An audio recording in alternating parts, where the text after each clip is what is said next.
பொதுக்காலம் 13ஆம் ஞாயிறு. மறையுரை. இயேசுவிற்கு பிரியமானவர்களே, இயேசு இன்றைய நற்செய்தியில் இறந்த சிறுமியை உயிர் பெற செய்கிறார். இந்த நற்செய்தி இயேசு துன்பத்தில் தவிக்கும் யாரையும் கைவிடுவதில்லை என்பதற்கான ஒரு சான்றாக இருக்கிறது. நற்செய்தியை நாம் சற்று விரிவாக பார்க்கலாம். தொழுகை கூடத்தின் தலைவனாகிய யாயிர் என்பவர் இயேசுவிடம் வருகிறார். இவர் இயேசுவை அழிக்க வழி தேடியவர்களின் கூட்டத்தில் ஒருவர். இவர் இயேசுவிடம் உதவி கேட்டு வருவது நமக்கு வியப்பாக இருக்கிறது.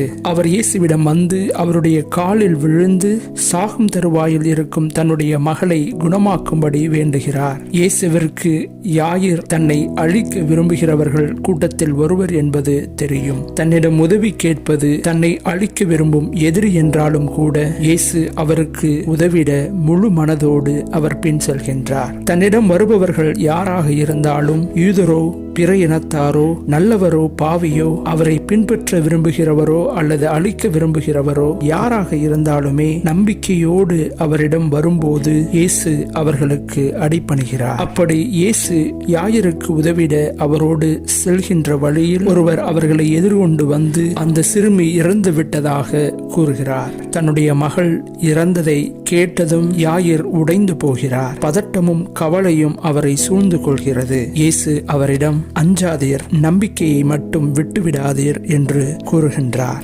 எவ்வளவு துன்பமும் சோதனையும் வந்தாலும் நம்பிக்கை மட்டும் விட்டுவிடாதீர் என்கின்றார். தன் மகளை இழந்திருக்கும் அவர் எப்படி நம்பிக்கையுடன் இருக்க முடியும்? சோகமும் கவலையும் மிகுந்திருக்கும் அவருடைய மனதில் எப்படி அமைதியும் நம்பிக்கையும் பிறக்கும்? யாயிர் கண்டிப்பாக இந்த தருணத்தில் ஒரு கணம் கூட இறந்துவிட்ட தன்னுடைய மகள் மீண்டும் உயிர் பெற்று எழுவாள் என்று நினைத்திருக்க வாய்ப்பில்லை. இருந்தாலும் கூட இந்த துன்பமான ஏற்றுக்கொள்ள முடியாத சூழ்நிலையிலும் கூட அவர் இயேசுவை விட்டு விலகவில்லை. அத்துணை வலியும் வேதனையையும் தாங்கிக் கொண்டு இயேசுவோடு இணைந்து தன்னுடைய இறந்த மகளை பார்க்க செல்கிறார். இயேசு சிறுமியை கண்டு அவள் சாகவில்லை, உறங்குகிறார் என்று சொன்னபோது அங்கிருந்த யாயிரின் உறவினர்கள் எல்லாம் இயேசுவையும் யாயிரையும் பார்த்து ஏளனமாக சிரிக்கிறார்கள். அவர்களின் ஏளனமான பேச்சை கேட்டபோதும் யாயிர் இயேசுவை விட்டுவிடவில்லை. யாயிர் இயேசுவை விடாததால் இயேசுவும் யாயிரை கைவிட்டு விடவில்லை. இயேசு அவருக்காக அங்கே ஒரு புதுமையை நிகழ்த்துகிறார். அவர் அந்த சிறுமியை தன்னுடைய கைகளால் தொட்டு தடித்தாக்கும், அதாவது சிறுமியை எழுந்திடு என்கிறார். அவர் மீண்டும் உயிர் பெற்று எழுகிறார். யாயிரின் மனதில் இருந்த கவலைகள், சோகங்கள் எல்லாம் மாறி அவர் பெருமகிழ்ச்சி கொள்கிறார். யாயிர் இயேசுவை விட்டுவிடக் கூடாது என்று அவரை பற்றி கொண்டிருந்த அந்த சிறிய கடுகு போன்ற நம்பிக்கைதான் இந்த மிகப்பெரிய புதுமை நிகழ்வதற்கு காரணமாக இருந்தது. இயேசு யாயிரிடம் கூறிய வார்த்தைகளை தான் நம்மையும் பார்த்து கூறுகிறார். அஞ்சாதீர், நம்பிக்கையை மட்டும் விட்டுவிடாதீர். இயேசு நம்மிடம் கேட்பது மிகப்பெரிய காரியங்களை அல்ல. அவர் கேட்பது இங்கு மிகவும் சிறிய ஒன்றைதான். நாம் சோதனையின் போதும் கைவிடப்பட்டதாக உணரும் போதும் அவர் மீது நம்பிக்கை கொண்டிருக்க வேண்டும் என்பதுதான் அவர் நம்மிடம் கேட்பது.